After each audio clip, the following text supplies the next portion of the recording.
시작하십니다. 3장 10절 3장 10절 산들이 주를 보고 흔들리며 창수가 넘치고 바다가 소리를 지르며 손을 높이 들었나이다. 주의 나르는 살의 빛과 주의 번쩍이는 창의 방체로 인하여 해와 달이 그 처소에서 멈추었나이다. 주께서 노를 바라사 땅에 들리셨으며 분을 내사 열국을 밟으셨나이다.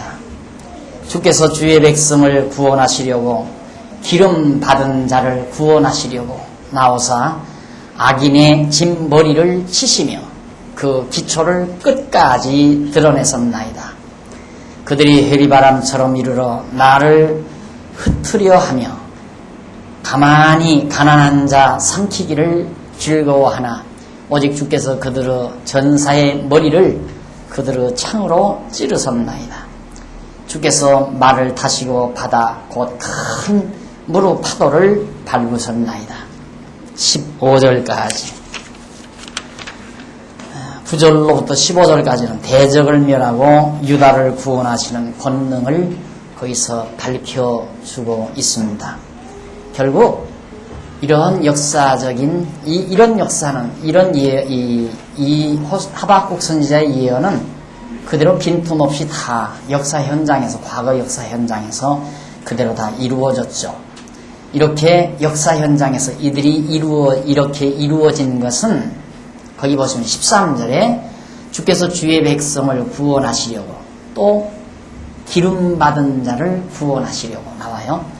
주의 백성을 구원하시려고 기름 받은 자를 구원하시려고 이런 뜻인데 주의 백성을 은 이스라엘 백성에 대한 얘기요. 기름 부음 받은 자는 물론 선지자라든가 왕이라든가 제사장 이들을 말하는 거죠. 결국 무슨 뜻인가? 택한 백성들의 구원이라고 하는 것은 장차 기름 부음 받으신 그리스도를 통한 그리스도의 지체인 교회가 최종적인 구원을 얻게 되는 그런 사건에 대한 하나의 모형적 역사라고 그렇게 생각하시면 됩니다. 그러니까 이스라엘 백성이 택한 백성이 이방 아수르로부터 징계를 당하고 그랬다가 아수르 패망하고 이들이 다시 일어나죠. 하나님의 택한 백성들이 다시 소생을 합니다. 그런 것처럼 예수 그리스도가 이방인의 손에 붙들려서 십자가에 못 박혀 죽으시고 결국은 3일 만에 예수님이 다시 살아나시죠. 그리고 그 부활하신 예수 그리스도를 십자가에 못 박혀 죽인 모든 민족, 특히 로마가 망했죠. 로마가 왜 망했는가? 로마가 망한 것은 그리스도를 죽인 죄과로 망한 거거든요. 이때 아시리아 제국이 망한 이유는 유다 백성을 멸망시키고 유다 백성을 괴롭힌 죄과로 저들이 망했지만 로마 제국이 망한 이유는 예수를 십자가에 못 박아 죽인 죄과로 로마 제국이 망한 것이다.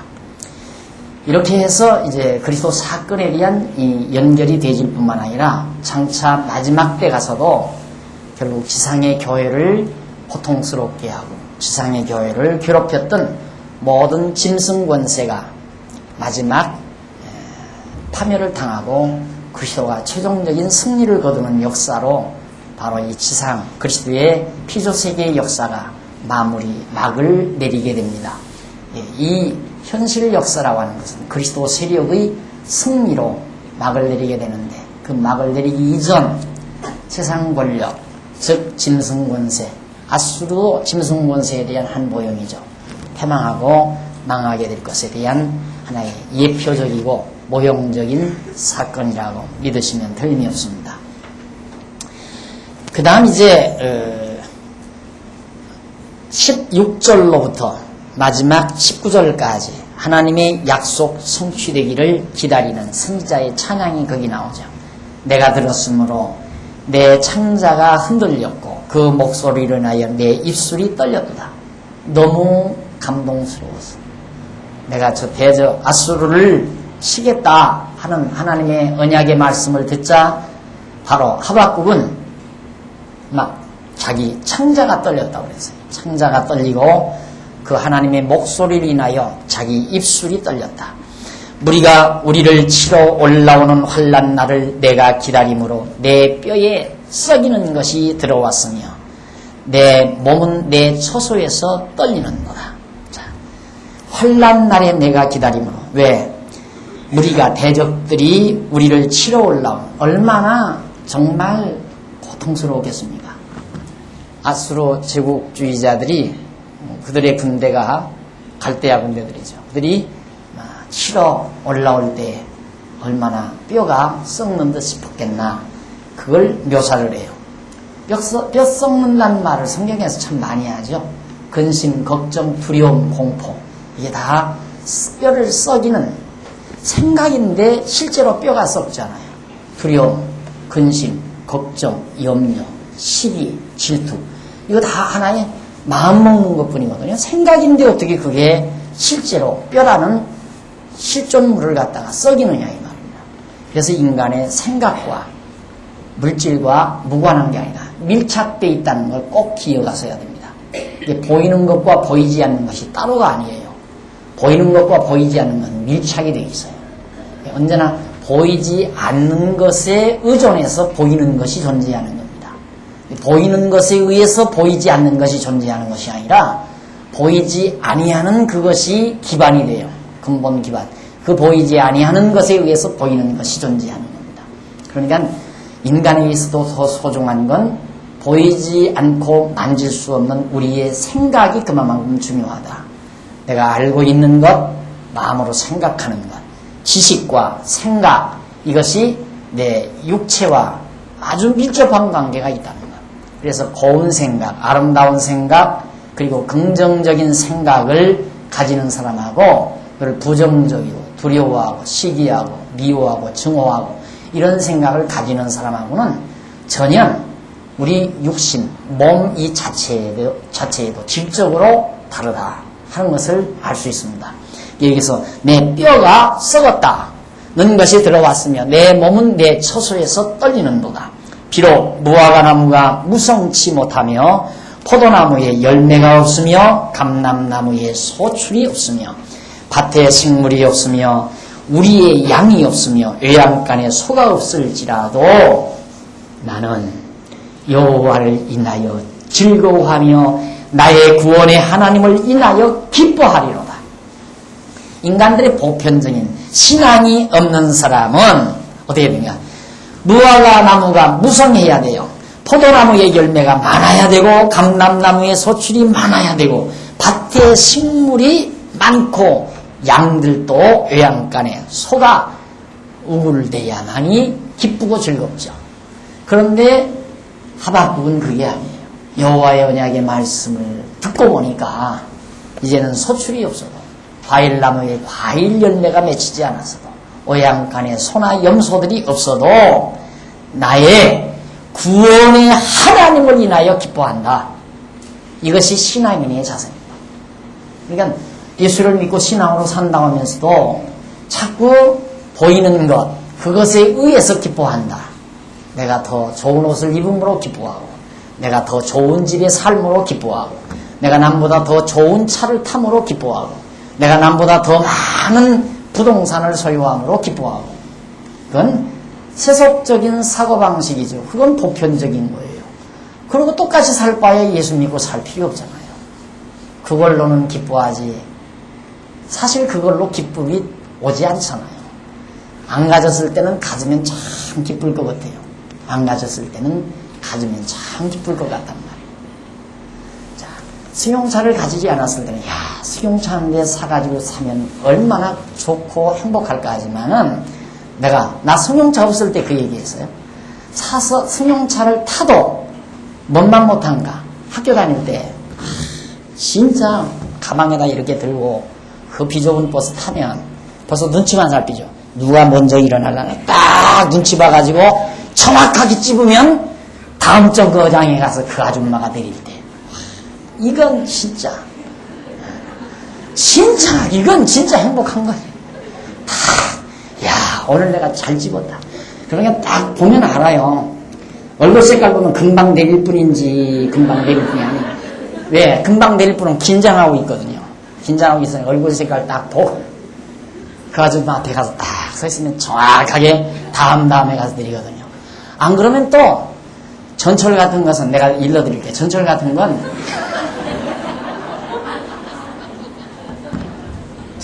어떤 분이 이 양반 곧 내릴 양반은 이 전철표 그거 가지고 만지작거리고 있어요. 틈없이 내려요. 그런데 뭐 전혀 눈 감고 눈 감고 있으니 한참 가는 사람이니까 눈 감고 있는 사람 옆에 가면 안 돼요. 얘 얼굴이 조금 내렸거나 전철표를 가지고 만지작거리고 있나 그 두 사람 중에 가면 한두 정도가 가서 내리게 돼 있어. 그 행복 자가용 타는 거 하고 그때 그 행복 또 뿐만 아니죠. 내가 언젠가 어렸을 때 아버지가 볏짚으로 이렇게 볏짚으로 썰매 만들어 그거 가지고 온동유 누비고 다니는데 임마 니들은 없잖아 임마 그거 갖고 임마 너 한번 타 그때 어깨 우쭐대던 그 기분 잠시예요. 다 잠시 그걸로 만족 못해. 천하 없는 것으로도 이 세상에서 완벽한 만족이 없단 말입니다. 그러나 하박국은 나는 여호와를 인하여 즐거워하며 나의 구원의 하나님을 인하여 기뻐하리로다. 멋있는 찬양입니다. 주 여호와는 나의 힘이시라. 왜 여호와를 인하여 기뻐하고 즐거워하는가? 그분이 나의 힘이니까. 여호와 아는 지식과 그를 믿는 신앙은 우리에게 힘을 제공하잖아요. 삶의 힘. 좌절, 절망, 고독, 괴로움 이런 거 없잖아요. 여호와 하나님 아는 지식이 하나님께서 모든 것 나를 위해서 준비하시고 예비하시고 섭리해 가신다는 확신만 분명하게 가지게 되면 힘이 섰죠. 주 여호와는 나의 힘이시라. 나의 발을 사슴과 같게 하시나 나로 나의 높은 곳에 다니게 하시리로다. 이 노래는 영장을 위하여 내 수금에 맞춘 것이니라. 자, 1장에서는 하박국이 하나님을 원망하다시피 하던 하박국이 2장에서 하나님의 언약의 말씀을 듣고 이렇게 발랄하고 힘찬 찬양을 하나님 앞에 돌릴 수 있었습니다. 발이 무거우신 분 있으세요? 여호와를 아는 지식이 모자랐습니다. 여호와를 아는 지식, 독수리처럼 독수리가 날개치며 오르듯이 주르락무하는 자 올라가 있잖아요. 찬송도 독수리같이 올라가 펄펄 나르는 힘, 이것이 여호와를 아는 지식으로부터 와진다는 얘기입니다. 유다가 패망하고 아수리에 의해서 완전히 절망 상태에 있을 때는 맥이 다 풀리죠. 소망이 없으니까 무슨 힘이 있겠어요. 그러나 하나님께서 야 때가 되면 아수로 멸망시키고 너희들을 구원한다. 이 언약을 해주시는 여호와의 말씀을 듣는 순간 바로 하박국에서 새 힘이 섰습니다. 그래서 나는 여호와를 인하여 바로 즐거워하며 나의 구원의 하나님을 인하여 나는 기뻐합니다. 즐거움과 기쁨만이 우리에게 힘을 돋구는데 여호와를 인하여 하는 기쁨과 즐거움, 이것이 우리의 모든 삶의 힘의 근원이 되어지는 겁니다. 그 다음 넘어가서 스바냐. 스바냐는 376페이지 위에서 세 번째 줄 한쪽 가로 3번 열방들 진멸 약속입니다. 아수르만 진멸하는 게 아니라 또 갈대아이지요. 그 인근 지역에 있는 모든 열방들, 내가 들고 블레셋, 애굽, 블레셋, 에돔, 모압, 암몬, 두로, 시돈, 아람 등등 이런 주변의 모든 나라들, 열방들을 다 진멸해 주실 것을 약속하는 내용이 스바냐 내용입니다. 스바냐 선지자를 통하여. 자, 스바냐가 3장까지 스바냐도 나와 있습니다.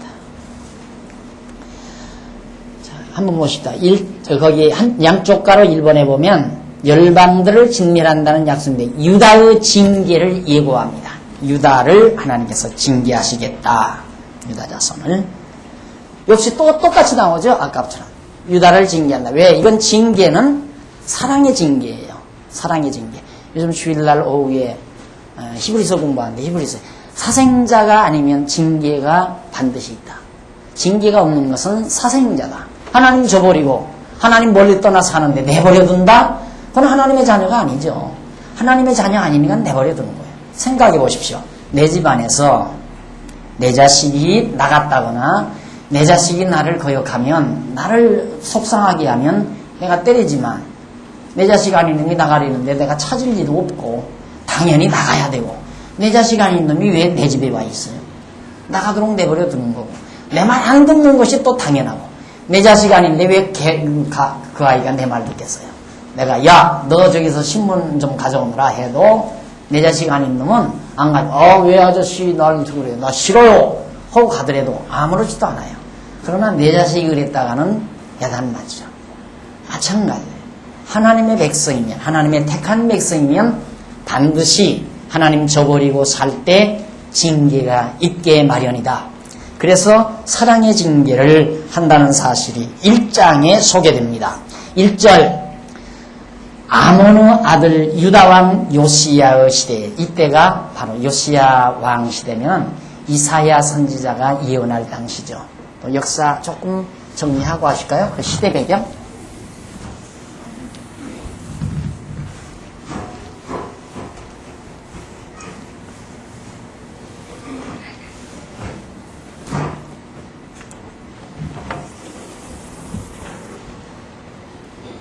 우리 성도들하고는 당번이 없나 봐요. 그죠?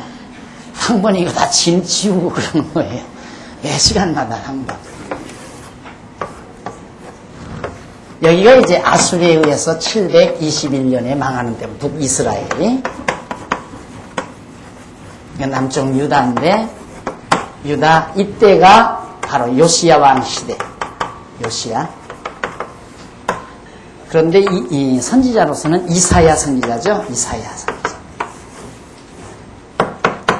이 시대입니다. 그러니까 스바냐도 이 시대 무렵에 예언을 하는 거죠. 이 시대. 그러면 이때가 예수님 오시기 전, 주님 오시기 전 721년, 한 8세기 초엽이라고 생각합니다. 시대에 스바냐에게 임한 여호와의 말씀이라. 스바냐는 히스기야의 현손이요, 아마리아의 중손이요, 그다리아의 손자요, 구시의 아들이었더라. 히스기야 왕의 현손이니까 이사야 이후, 요시야 왕 이후 조금 지나서, 이사야 선지자 막 예언 지나서 그 무렵이라고 생각하시면 되겠습니다. 그 다음 2절에 보면, 2절로부터 6절까지 보면 여호와를 배반한 유다와 예루살렘을 멸하실 것을 예고를 해요. 여호와께서 가라사대 내가 지면에서 모든 것을 진멸하리라. 내가 사람과 짐승을 진멸하고 공중의 새와 바다의 고기와 거치게 하는 것과 악인들을 아울러 진멸할 것이라.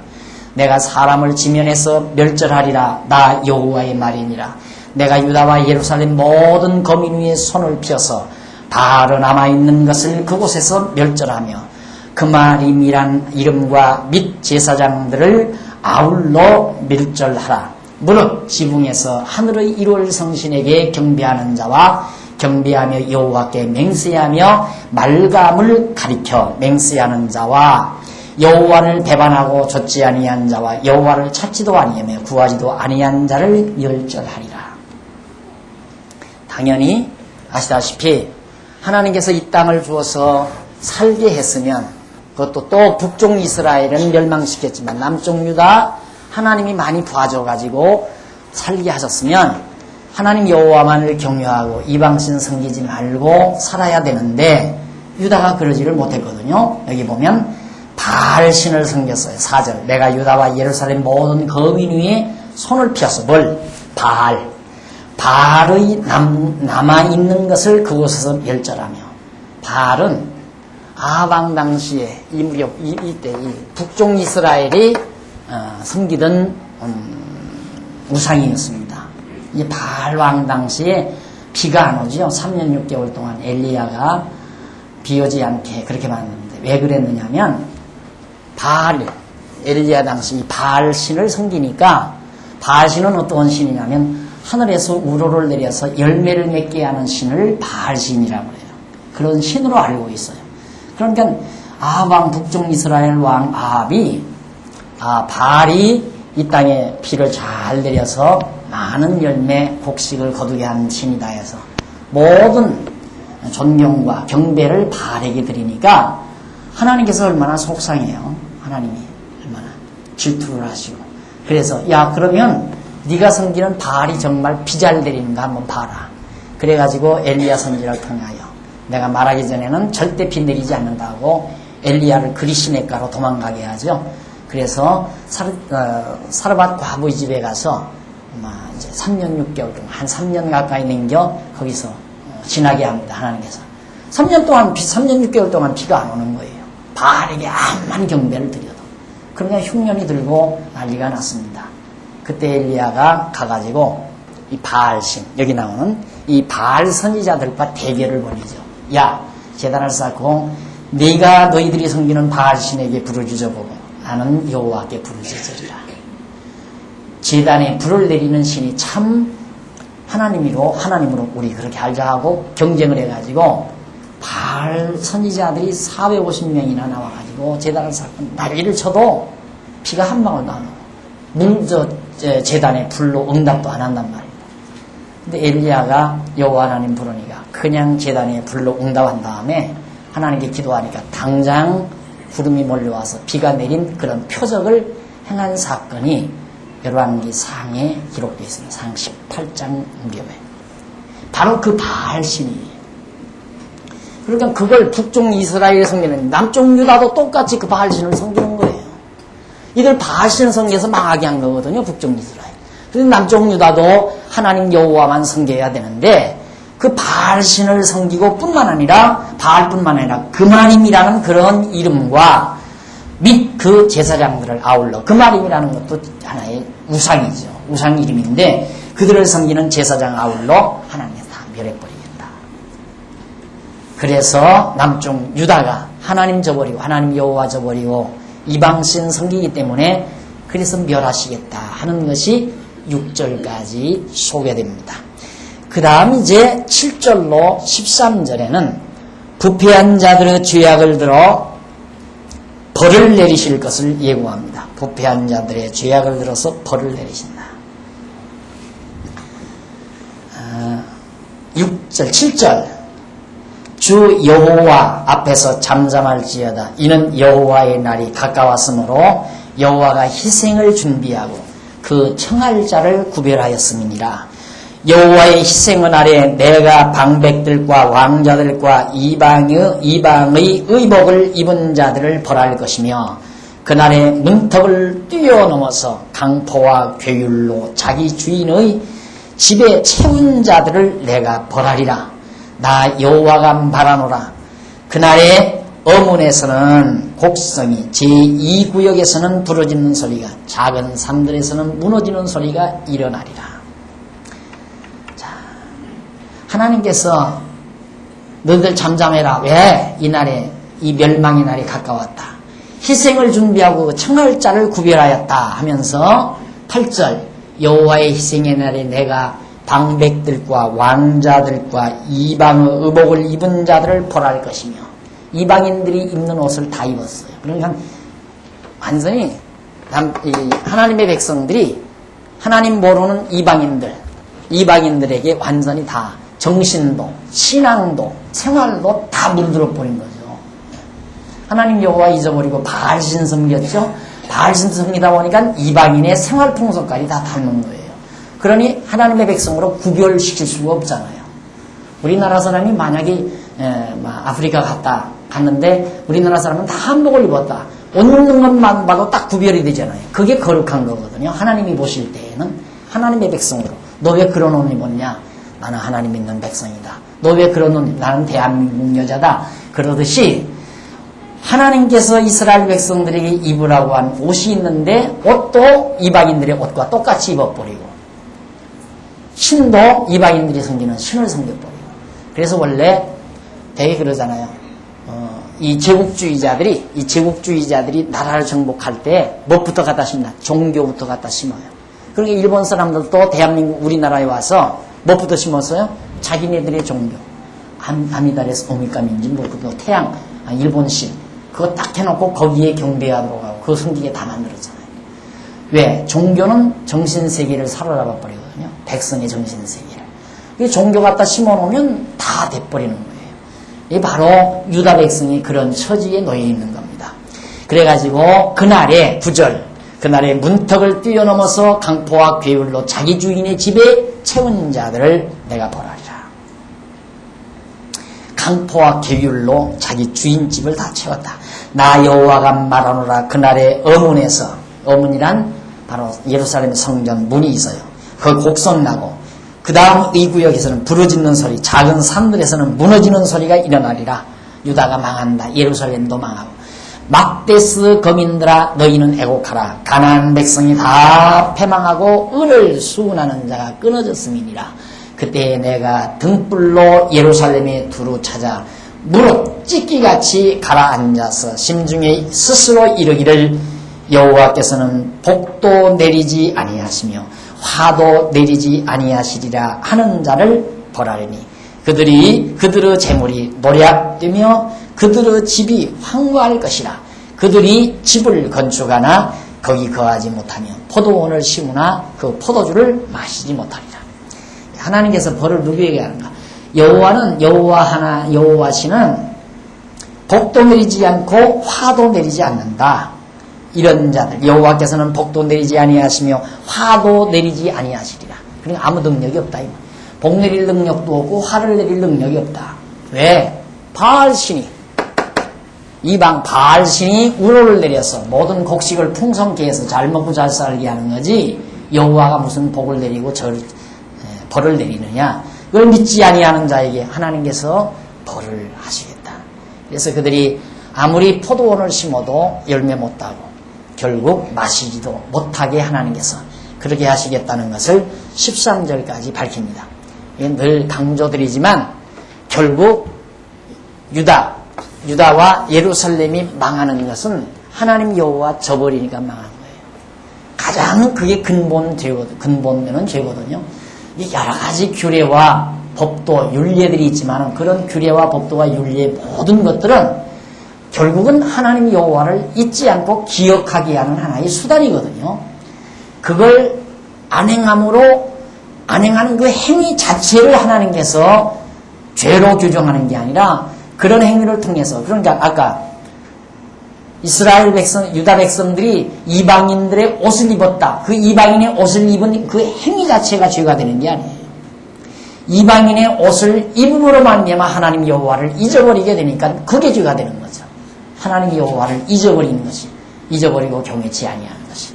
그래서 지금 하나님께서 진노하실 것을 밝히고 있습니다. 그 다음 이제 14절로 18절까지 보면 여호와의 날에 범죄자들에게 내리실 진노가 어떠한 건가. 여기서 여호와의 날이란 하나님의 진노의 날을 말합니다. 여호와의 큰 날이 가깝도다. 14절 가깝고도 심히 빠르도다. 여호와의 날의 소리로다. 용사가 거기서 심히 애곡하는도다. 그날은 분노의 날이요 환난과 고통의 날이요 황무와 폐괴의 날이요 캄캄하고 어두운 날이요 구름과 흑암의 날이요 나팔을 불어 경고하며 견고한 성을 치며 높은 망대를 치는 날이로다.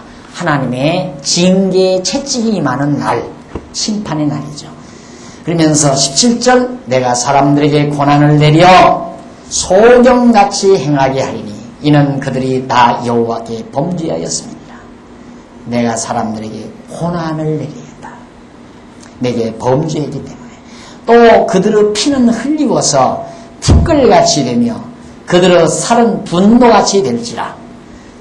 그들의 은과 금이 여호와의 분노의 날에 능히 그들을 건지지 못할 것이며 이 온 땅이 여호와의 질투의 불에 삼키우리니 이는 여호와가 이 땅 모든 거민을 멸절하되 놀랍게 멸절할 것임이니라. 하나님의 질투가 작용하는 것. 결국 하나님의 백성들에 대한 징계는 하나님의 질투의 발효입니다. 질투는 사랑의 극단적 표현이죠. 질투라는 뭔가 사랑의 극단적 표현. 하나님이 유다 백성들을 정말 사랑하는데 사랑하는 백성이 하나님 여호와 저버리고 이방 신에게 다 팔려가니까 하나님의 질투가 작용돼서 그들에게 무서운 징계가 임할 것을 18절까지 해서 밝히고 있습니다. 그 다음 2장 넘어가 보면요. 2장에는 대적의 잔멸 경고를 얘기합니다. 대적들의 진멸, 잔멸이 아니라 진멸. 원수가 민 거죠. 그러니까 하나님께서 유다가 잘못하니까, 유다가 하나님 저버리니까 이런 대적들을 통해서 괴롭혀요.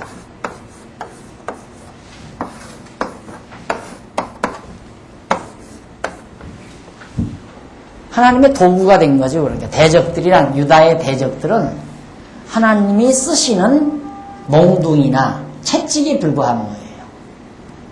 귀여워서 쓰는 게 아니라 하나님의 채찍의 도구로 저들을 사용한 거예요. 사용해 놓고는 이제 책망하는 거 보세요.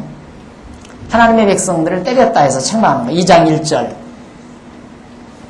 2장 1절로 3절에 보면 여호와의 분노의 날이 오기 전에 회개할 것을 촉구합니다. 수치를 모르는 백성아 모일지어다 모일지어다. 명령이 시행되기 전 황음이 겨같이 날아 지나가기 전 여호와의 진노가 너희에게 임하기 전 여호와의 분노의 날이 너희에게 이르기 전에 그리할지어다. 여호와의 규례를 지키는 세상의 모든 겸손한 자들아 너희는 여호와를 찾으며 공의와 겸손을 구하라. 너희가 혹시 여호와의 분노의 날에 숨김을 얻으리라. 자, 일단 하나님의 백성들에게 회개를 촉구하면서 4절로 7절 블레셋은 망함으로 유다에게로 돌아가라고 선포합니다. 가사가 버리우며 아스글론이 황폐되며 아스돗이 백주에 쫓겨나며 에글론이 뽑히오리라. 여기 가사, 아스글론, 아스돗, 에글론 이런 도성들은 전부 이 블레셋 땅에 속한 땅입니다. 블레셋 땅에 있는 도성들, 블레셋 나라의 도성들. 이를 다 해요. 왜? 블레셋이 유다를 괴롭혔으니까. 자, 그들 다 망한다. 그러니까 하나님이 쓰시고 하나님이 버리는 거예요. 그러니까 하나님께서 쓰실 때는 승리하는 것 같았지만 자기네들이 유리한 것 같았죠. 그런데 하나님이 그걸 버려버리는 거예요. 이 망하는 거죠. 그래서 블레셋이 망한 거예요. 블레셋이. 요즘 이제 이게 블레셋이 피에로 국민의 조상이라고 그랬죠. 블레셋 사람 피에로 국민. 이게 블레셋 사람이에요. 이제 발음상 블레셋 피에로. 발음이 좀 달라서 그러지 블레셋 사람이란 말입니다. 그들은 망했잖아요. 망해가지고 지금도 자기네들이 살 수 있는 땅 한 쪽지를 얻기 위해서 이스라엘 사람들에게 얼마나 매달리는지 모르고 지난번에도 또 뺏었어요. 또 몰아버렸어요. 조금 이렇게 허락해준다고 해가지고 들어와서 하니까 한참 있다가 또 세계 정세 딱 봐가지고 안 나가면 죽여. 그리고는 이스라엘 사람들이 다 내몰아버렸어요. 그리고 또 땅 뺏어버렸잖아요. 그래가지고 또 난리가 일어나죠. 참 불쌍한 민족이에요. 블레셋 사람들. 저 때는 굉장히 강대한 나라였거든요. 굉장히 강대했어요. 저 당시에는. 그러니까 처음 이스라엘 백성들이 애굽에서 나올 무렵에는 여기 블레셋 사람들, 이 사람들을 보고 이스라엘 백성들이 도망갈까 와서 여기 홍해바다가 이렇게 있는데 이렇게 걸러서 일이 안 지나가게 하려고. 가나안 땅 가려면 일이 지나가야 되잖아요. 지나가다가 이들을 만나면 너무 무섭고 강대하니까 도로 애굽으로 도망갈까 봐서 하나님께서 쭉 빼서 시내산 쪽으로 백성들을 잡아 돌려놓은 거예요. 그만큼 강대한 국민이었단 말입니다. 그런데 하나님께서 바로 스바냐의 예언대로 블레셋은 망해버리고 말았습니다. 자, 그러면서 해변의 거민 그렛 족속에게 화 있을진저. 해변가에 거하죠. 화 있을진저. 블레셋 사람의 땅 가나안아 여호와의 말이 너희를 친하니 내가 너를 멸하여 거민이 없게 하리라. 해변은 초장이 되어 목자의 움과 양떼의 우리가 거기 있을 것이며 그 지경은 유다 족속 남은 자에게로 돌아갈지라. 그들이 거기서 양떼를 먹이고 저녁에는 아스글론 집들에 누우리니 이는 그들의 하나님 여호와가 그들을 권고하여 그 사로잡힘을 돌이킬 것입니다. 원래 블레셋 땅은 상당히 많은 지역이 이렇게 됐죠. 그런데 이스라엘 백성들이 가나안 땅에서 이렇게 해서 가나안 땅 들어가 가지고 블레셋 땅을 많이 점령해 버렸어요. 다윗 왕 때에도 점령을 했죠. 다윗 왕 때 점령하고 조금 해변가로 조금 살도록 그렇게 밀려나는 겁니다. 그래 그 지경은 7절 그 지경은 유다 족속 남은 자에게로 돌아갈지라. 그들이 거기서 양떼를 먹이고 저녁에는 아스글론 집들에 누우리니 이는 그들의 하나님 여호와가 그들을 권고하여 그 사로잡힘을 돌이킬 것입니다. 그 다음 8절로 11절은 모압과 암몬은 망하고 이방인의 여호와 경배를 예고해 주는 내용입니다. 내가 모압의 회방과 암몬 자손의 후욕을 들었나니 그들이 내 백성을 회방하고 스스로 커서 그 경계를 침범하였느니라. 모압과 암몬, 이들이 이스라엘 하나님의 백성들을 많이 괴롭히고 땅도 특히 암몬 족속들 참 많이 괴롭혔습니다. 암몬 족속들. 사울왕 당시 때도 그랬고요. 다윗왕 당시 때도 그랬고 땅을 암몬 족속들이 와서 다 점령하고 또 전쟁을 해 또 빼앗고 사울왕 당시에 암몬 족속이 많이 괴롭혔죠. 그렇게 하나님의 백성들을 괴롭혔다 해서 이들을 치는 거예요. 왜 그들이 괴롭혔는가? 하나님이 괴롭히라고 해서 한 거거든요. 사실은 하나님이 당신의 백성들을 연단시키려고 하나님을 저버리고 이방신성이니까 이들을 통해서 때리게 한 거란 말입니다. 그러면 얼마나 이 사람들이 공헌자예요. 하나님의 뜻을 따라서 가서 열심으로 전쟁도 하고 유다 백성들을 괴롭히기도 했으니까 하나님의 뜻을 위해서 공헌한 사람들이죠. 그런데 하나님께서 너놈들 왜 내 백성 때렸느냐 이제 이렇게 나오는 거예요. 그러니까 망할 백성들 하나님께서 택하지 아니한 백성은 하나님 앞에 용납될 수가 없죠. 아무리 하나님을 위해서 자기 일생을 다 살아도 하나님이 그걸 인정을 안 하는 거죠. 하나님의 뜻을 위해서 나가서 싸운 거 아니에요. 이스라엘 백성들, 유다 백성들. 그런데도 너놈들 왜 내 백성 때렸어? 이렇게 나온다 이 말이에요. 이런 거나 똑같아요. 저 이웃집 아이에게 야, 너 아무개 내 아들놈 그놈 못됐으니까 데리고 가서 좀 안 죽을 만큼 패줘라. 시켰단 말입니다. 그러니까 그 아버지 말 듣고 그 아들을 가서 저 골짜기 데리고 가서 안 죽을 만큼 했어요. 근데 피투성이나 돼가지고 왔단 말이에요. 이놈이 이제 돌아왔어요. 아버지 잘못했습니다. 내가 잘못해. 앞으로 아버지 말씀 잘 듣고 살겠습니다. 나라고 뉘우치니까 그 아버지가 그 이웃집 아이 불러 너 이 새끼야 왜 내 아들 때렸어? 하고 귀쌈을 때리는 거랑 똑같아요. 하나님 완전히 당신 마음대로예요. 당신 마음대로. 그러니까 우리가 그런 하나님을 공평하다고 할 수 있어요?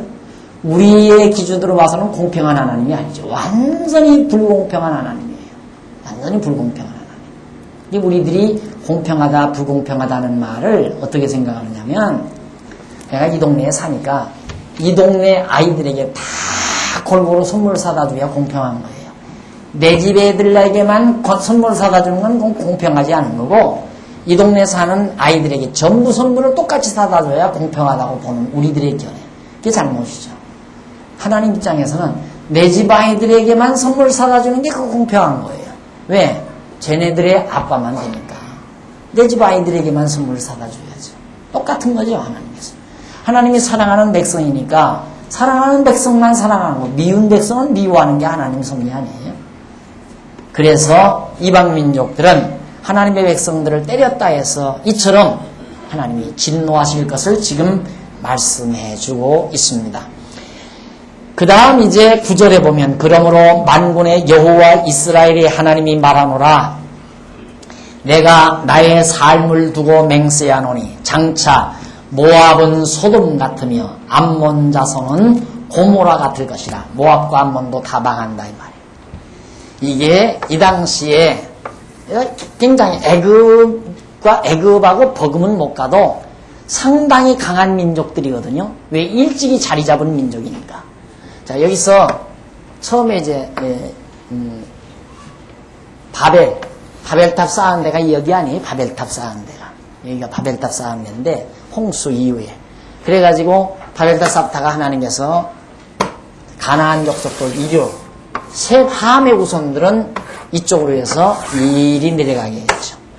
야벳의 우선은 이렇게 해서 유럽으로 북유럽으로 그렇게 가게 만들었고, 셈의 우선은 이쪽 방향으로 쭉 아시아권 쪽으로 오게 만들었고, 그러니까 가나안, 이 얼굴빛 새카만 가나안 족속들이 이쪽으로 향해 가서 여기서 털을 잡았으니까 이미 막강한 세력이에요. 이들이 막강한 세력.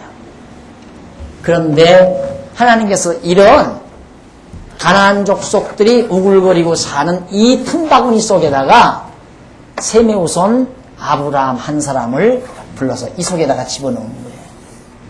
새까만 함의 우선들이 살고 있는 그 틈바구니 속에다가 아브라함 한 사람을 집어넣어요. 그래서 그 자손이 번창해서 피부빛이 다른 이스라엘 지파, 이스라엘 백성들이 이 자리에 살게 한다 이 말이에요. 이들은 다 같은 종족이에요. 같은 함의 우선.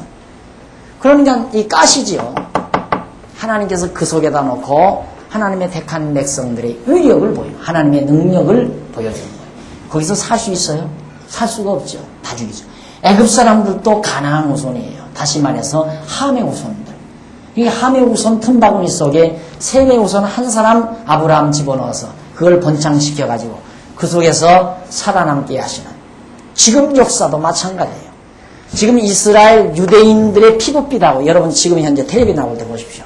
유대인들의 피부빛하고 이 아랍 제국들, 이 주변에 사는 모든 이란, 이라크, 쿠웨이트라든가 뭐 등등 아라비아 이런 등등에 사는 모든 족속들 다 보세요. 피부빛이 다르잖아요. 이 사람들은 다 검고, 얼굴이 검고 그렇게 텁수룩해요. 그런데 유대인들은 얼굴이 뽀얗잖아요. 뽀얗고 머리나 수염이 노란 머리, 노란 수염. 이런 보통 유대인들이 이제 그렇게 돼 있죠. 약간 검은 갈색빛 나는 그런. 그게 유대인의 순족이에요. 유대인들 순족. 그들은 철저하게 혈통을 지키고 있으니까 유대인들은 지금도 똑같아요. 그 속에서 지금 세계 정세가 지금 여기가 하얗고라고 하잖아요. 유대인들. 결국 요한계시록에 말하는 대로 유대인의 역사, 이스라엘 민족의 역사의 종말을 예측할 수 있는 좋은 표본으로 요한계시록에서 우리에게 보여주고 있습니다. 그러니까 하나님께서 지금도 그 능력을 보여주는 거예요. 상상해 보십시오. 이 피에로 국민이며 주변 국가들 그 강한 석유 장사 해가지고 정말 막강한 힘을 가지고 있는 저들 틈바구니 속에 이스라엘 사람들이 들어와가지고 사막 땅에 처음 땅 몇 평 얼마 사가지고 개발하기 시작해서 독립한 거거든요. 자기들이 모아가지고. 얼마나 연약해요. 그런데 이 민족 하나를 당해내지를 못하는 거예요. 이스라엘 민족 하나를 지금 이 주변 국가들이 당해내지를 못해요. 가시거든요. 이게 완전히. 이게 이제 하나님의 능력을 볼 수 있도록 지금 우리에게 역사적인 현장으로 보여주는 거란 말입니다. 하나님의 능력. 저들을 하나님이 보호하시기 때문에. 자, 이런 상황 속에서 하나님께서는 지금 모압과 암몬을 다 멸하겠다. 이스라엘 하나님이 말하노라. 내가 나의 삶을 두고 맹세하노니 장차 모압은 소돔 같으며 암몬 자손은 고모라가 될 것이라. 질개가 나며 소금 구덩이가 되어 영원히 황무하리니 나의 끼친 백성이 그들을 노략하며 나의 남은 국민이 그들의 기업으로 얻을 것이라. 여기 사해바다 나오죠? 사해바다. 참 신기하잖아요. 사해바다가 완전히 소금덩어리. 가보신 분들, 여기 우리 권사님들도 많이 가보신 모양인데요. 이 소금덩어리로 돼 있다. 완전히. 그리고 물도 소금물이고요. 그리고 이쪽이 완전히 다 사막 돼버렸잖아요.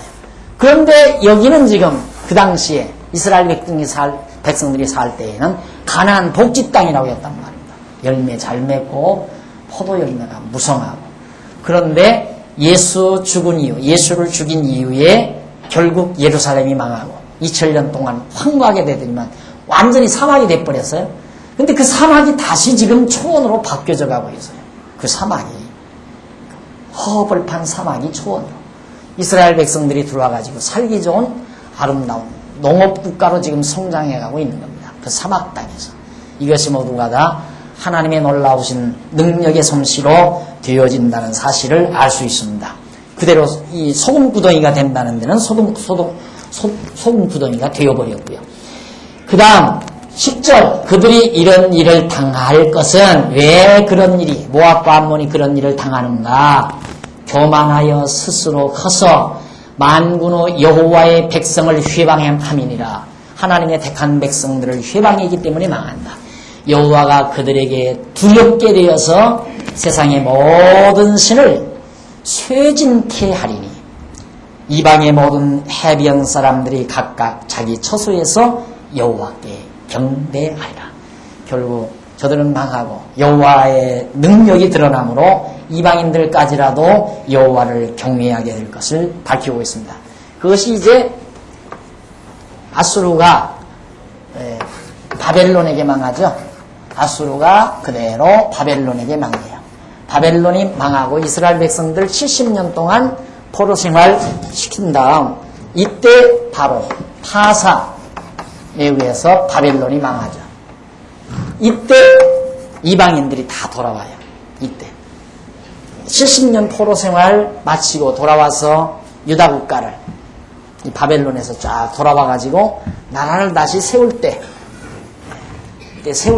이방인들이 너무 놀랐어요. 와, 저렇게 강대한 바벨론 제국으로부터 어떻게 포로된 지 70년이 지난 저 연약하고 미약한 이스라엘 유다 백성들이 돌아와서 성을 다시 쌓고 나라를 건설하고 놀랐어요. 그러니까 이방 나라들이 꼼짝 못하고 다 이스라엘 유다 백성들이 섬기는 여호와 하나님을 경외하게 되는 경이로운 역사가 나타나게 된 거죠.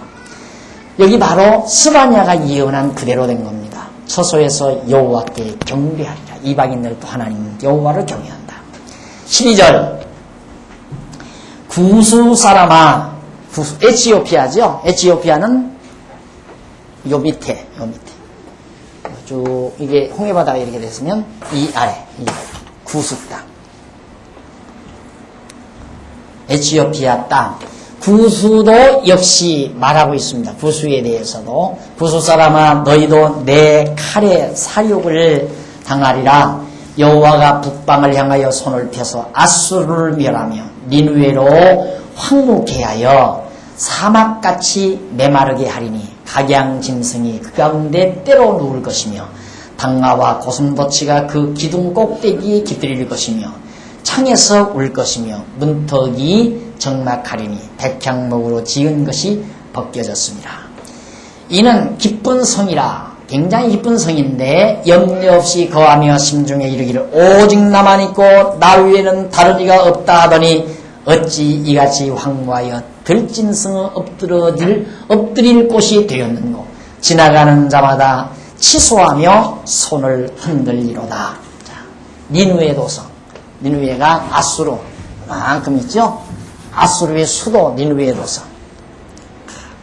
우리 성과 같은 성이 어디 있느냐. 온 세상 가운데 우리 성과 같은 성이 어디 있느냐 하고 아주 오만방자했던 도성입니다. 그런데 하나님께서 그 성을 쳐버리니까 다 황폐하게 되고. 그래 여러분 저쪽 중동 지방이나 그쪽에 여행을 해보시거나 텔레비에 이렇게 보면은 굉장한 성터들이 폐허로 나와 있는 거 많이 보이죠. 굉장한 성터.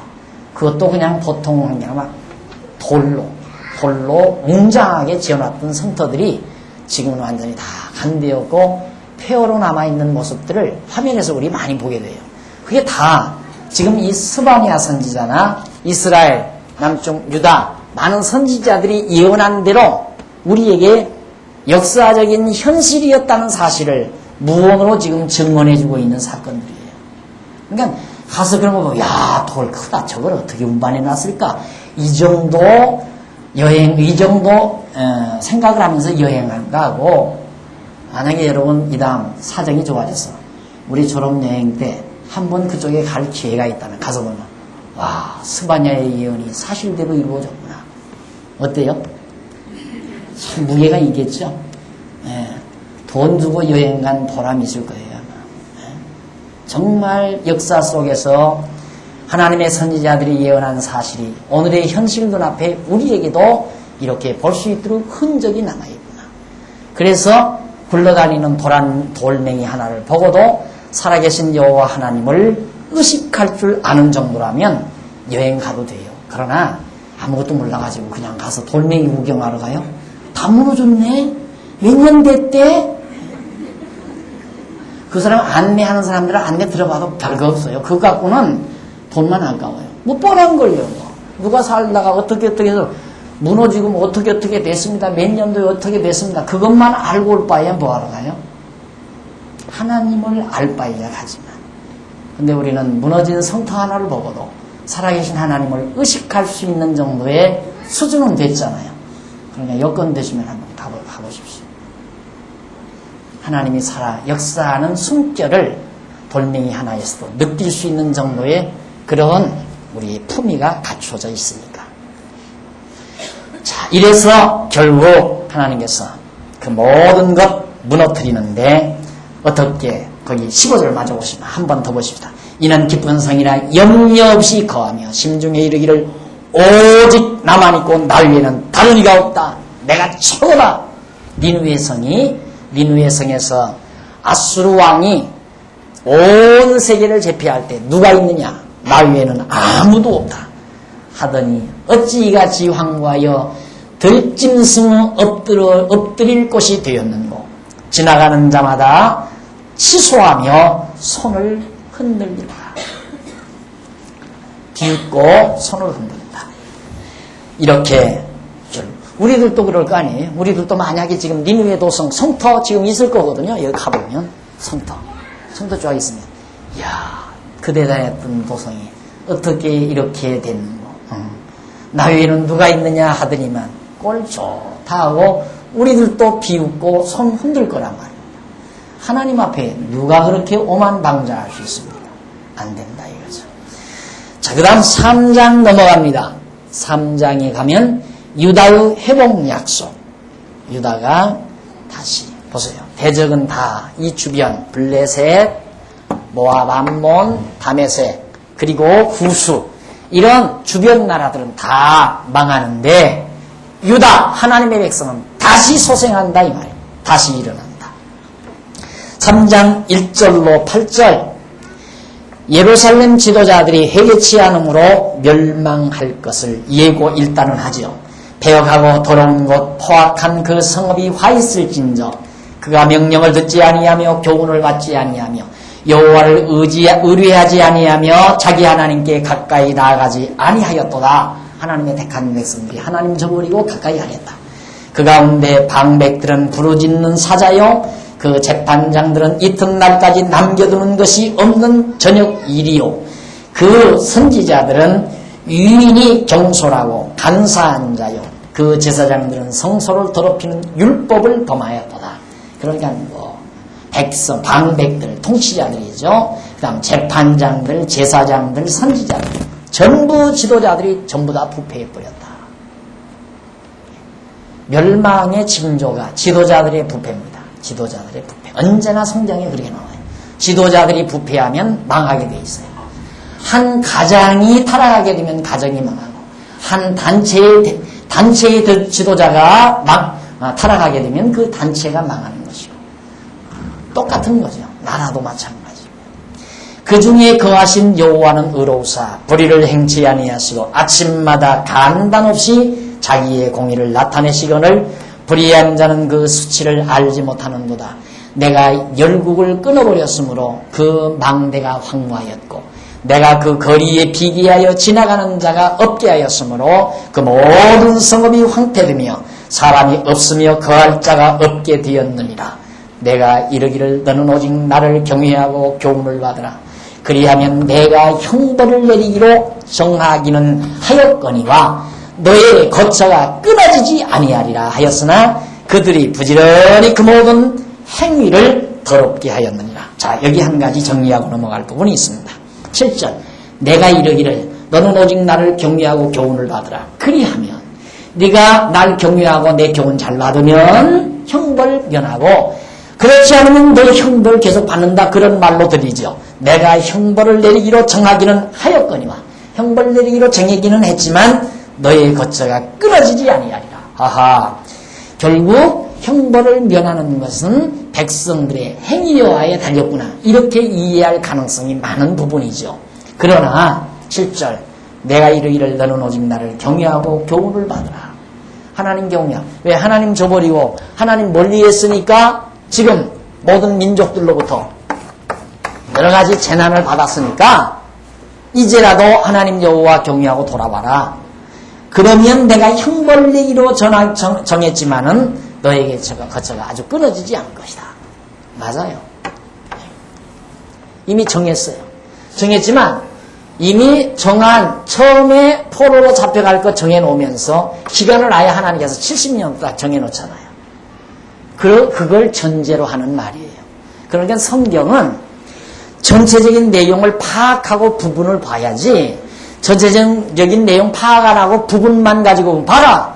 백성이 돌아오면 법 안 율나하지 않았느냐. 그렇게 우겨대면 말 되는 거예요. 그러니까 내가 하나님께 돌아와서 하나님께 잘하면 하나님의 진노가 내게 안 임하고 내가 잘못하면 하나님의 진노가 온다. 이렇게 말하는 것은 너무 단순한 논리예요. 전체를 모르고 하는 얘기예요. 그러니까 이미 이스라엘 백성들 정한 대로 진노는 받아요. 바벨론에 의해서 포로로 잡혀가요. 그렇지만 아주 멸하지는 않으려고 70년 후에 다시 회복할 것까지 다 약속이 돼요. 그러니까 이 안에서 하나님 너희는 돌아와라. 내가 너희들을 마저 끊어버리지 않겠다. 그 얘기예요. 하나님 안 끊을 거 다 작정해놨는데요. 나 돌아와서 나를 경외하라. 그런 의미의 내용입니다. 그 다음 이제 8절. 8절 보면 나 여호와가 맞죠? 8절. 네. 나 여호와가 말하노라. 그러므로 내가 일어나 벌할 날까지 너희는 나를 기다리라. 내가 뜻을 정하고 나의 분한과 모든 진노를 쏟으려고 나라들을 소집하여 열국을 모으리라. 온 땅이 나의 질투의 불에 소멸되리라. 여기 나오잖아요. 나 여호와가 말하노라. 그러므로 내가 일어나 벌할 날까지 너희는 나를 기다리라. 하나님 벌 반드시 한다 이 말이에요. 벌은 하지만 아주 멸하지는 않는다. 지금 그런 의미의 내용이거든요. 그러니까 하나님 저버리고 우상 섬긴 백성들에게 하나님의 징계의 채찍은 반드시 임하게 되어 있습니다. 9절로부터 20절까지 마지막 절까지인데 조금 읽어보시고 그때 내가 열방의 입술을 깨끗게 하여 그들로 다 나 여호와의 이름을 부르며 일심으로 섬기게 하리니. 섬기게 한다. 어떻게? 하나님께서 진노를 베풀어서 진노 베풀고 진노 베푼 가운데 어떻게? 하나님께서 여호와를 섬기게 해주겠다. 그러니까 이 다니엘과 사드락과 메삭과 아벳느고도 잡혀갔죠? 잡혀가서 성전을 향해서 기도합니다. 하나님 여호와를 경외하고 의지하게 됩니다. 섬기게 해주겠다고 해요. 그러니까 하나님 섬기는 것도 하나님이 하나님 여호와를 섬기게 해주어야 섬기는 거지 내가 섬기는 게 아니에요. 언제나 우리는 피조물이기 때문에 어차피 우리는 피동으로 살 수밖에 없는 거예요. 하나님은 창조주 능동자이시고 우리는 지음받은 피조물이기 때문에 온갖 모든 생활 속에서 우리는 피동으로 살 수밖에 없다. 하나님이 섬기게 하시면 섬기고 섬기게 해주지 아니하시면 섬기지 못하는 것이 우리의 모습이란 말입니다. 이스라엘 백성들 하나님이 진노해서 내가 너희를 나 여호와 경외하며 섬기게 해주겠다. 약속하잖아요. 그러니 우리가 하나님 여호와를 알고 경외하며 섬기게 됐다는 것. 이게 큰 은혜예요. 더 큰 은혜 받으려고 하지 말고요. 은혜치고는 최고 은혜. 여호와 하나님을 알고 그분을 경외하며 섬기며 사는 것. 이것이 하나님의 커다란 은혜라는 사실을 마음속 간직하시면서 이 귀한 보화를 놓치지 않는 슬기로움이 필요하다고 생각합니다. 벌써 시간이 다 됐네요. 다음 시간 9절부터 하시기로 약속을 드리면서 오늘 강의 여기서 마치도록 하겠습니다. 기도하십시다.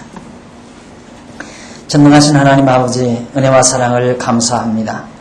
우리 보이지 아니하는 하나님 여호와, 알지도 못하고 또한 경외하지도 않던 저희들이었지만 그러나 하나님께서 여호와 하나님을 알게 하시고 또 깨닫게 하셔서 경외하며 섬길 수 있는 이 놀라운 은혜를 주신 하나님의 사랑을 진심으로 감사합니다.